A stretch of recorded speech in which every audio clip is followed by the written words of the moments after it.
Hello guys, good morning everyone.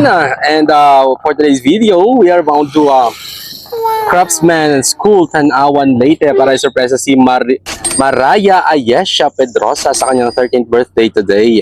So ayun, maraming salamat nga po pala sa ating sender na si Ma'am Flor Delina all the way from Hong Kong para isurpresa ang kanyang anak dito sa Craftsman Tanawan National High School dito sa Tanawan Leyte. So ayun, ito po yung set na napili na package ni Ma'am. Meron tayong 3 sets of foods na merong assorted kakanin, meron bami, merong fried chicken, merong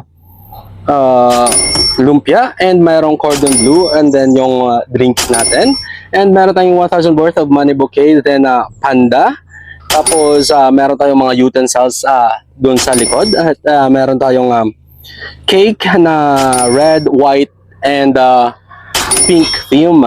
As soon as ang ating mga balloons ay ganun din. At meron tayong pa-free dito na fruits para kay Mama Maraya. So ayun, sana po ay masurpresa at mapang natin ang ating celebrant for today's video. At samahan niyo po kami magsurpresa sa kanya. So ayun, abang-abangan nyo yung ilalabas naming video at siguradong mapapaluha at mapapasaya na naman kayo sa aming video na ilalabas for today.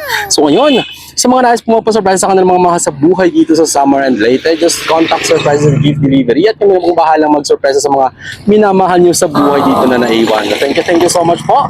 Again, God bless everyone. Keep safe and peace out.